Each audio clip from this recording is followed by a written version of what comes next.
వందనాలండి. ఈరోజు జూన్ 26 కుష్ఠరోగం నుండి స్వస్థత పొందిన నయమాన్.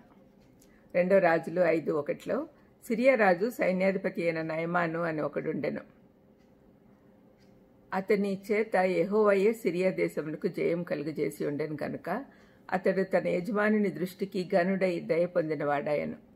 అతడు మహాపరాక్రమశాలి గాని అతడు కుష్ఠరోగి. ఆ కాలంలో ఈనాటి ఎయిడ్స్ లాగా కుష్ఠరోగం అంటే అందరూ భయపడేవారు. కొన్ని రకాల కుష్ఠరోగాలు ప్రమాదకరమైనవి, అంటురోగాలు వైద్యమేమీ లేనివి, అందుకే మరణం కూడా సంభవించేది. కుష్ఠవ్యాధి గలవారిని ఊర్లలో నుండి బహిష్కరించి ఒంటరిగా ఉండేటట్లు చేసేవారు. అయితే నయమాను సైన్యాధిపతిగా ఉన్నాడు అంటే అతని కుష్ఠరోగం అప్పుడే మొదలైందేమో, లేక అంత ప్రమాదకరమైంది కాదేమో. నయమాను చాలా విజయాలు అనుభవించాడు కానీ ఇప్పుడు పరిస్థితులు మారిపోయాయి. ఈ ప్రమాదకరమైన రోగం అనే యుద్ధంలో అపజయం తప్పేటట్లు లేదు అని తెలుసు తనకు. ఈ పోరాటంలో గెలవలేకపోయినా దీనివల్ల ఒక గొప్ప లాభం చేకూరింది అతనికి. ఈ ప్రమాదకరమైన విషయం ద్వారా దేవుడు అతనికి ఇజ్రాయెల్ దేవుని గురించి తెలుసుకున్నట్టుకు అవకాశం ఇచ్చాడు. ఎన్నో సందర్భాలలో శారీరక రోగము ఆత్మీయ మేలు కలుగజేస్తుంది.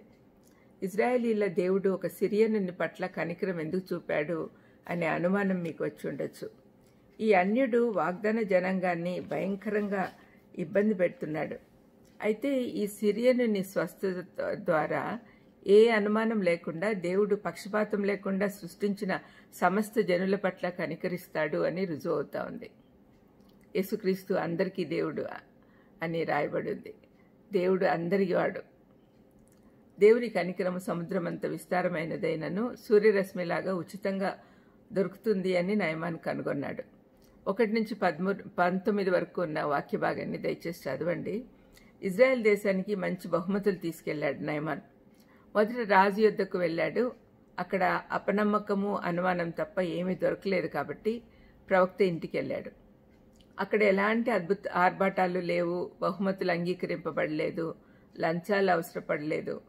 తప్పనిసరిగా స్వస్థత వచ్చేందుకై అవసరమైన సాధారణ ఆదేశాలు పొందాడు. దేవుని ప్రణాళిక అతని ఆహాన్ని దెబ్బతీసింది. నయమాన్ యొక్క స్థాయికి సరిపడా మర్యాదలు పొందలేదు. నయమానికి కోపం వచ్చి వెందిరిగిపోవాలనుకున్నాడు. కానీ ఆ తర్వాత ఎప్పుడూ అందరికీ ఆజ్ఞలు ఇచ్చేవాడు. ఈసారి ఆదేశాలు పాటించడం వల్ల ఆశీర్వాదాలు పొందగలిగాడు.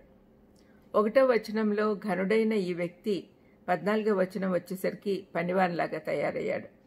కేవలం చర్మమే కాకుండా అతని వ్యక్తిత్వంలో కూడా స్వస్థత వచ్చింది, తగ్గింపు వచ్చింది. అధికారి ఒక పసివాడిగా మారాడు. కుష్ఠరోగికి నూతన జీవం వచ్చింది.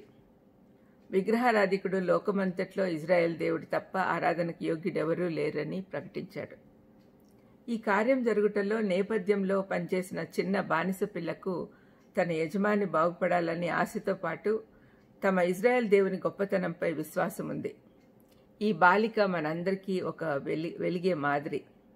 మనం కూడా ఆత్మీయ కుష్ఠరోగులు బాగుపడేటట్లు వారితో వాక్యం ద్వారా మాట్లాడేందుకు కావలసిన జ్ఞానం నివ్వమని ప్రార్థించుకుందాం. మనం అందరం కూడా చాలా వరకు ఆత్మీయ కుష్ఠరోగంలో ఉన్నాం. మరి మనలాంటి వారిని దేవుని దగ్గరికి నడిపించాలి అంటే మనము వాళ్ళకి తెలియజేయాలి.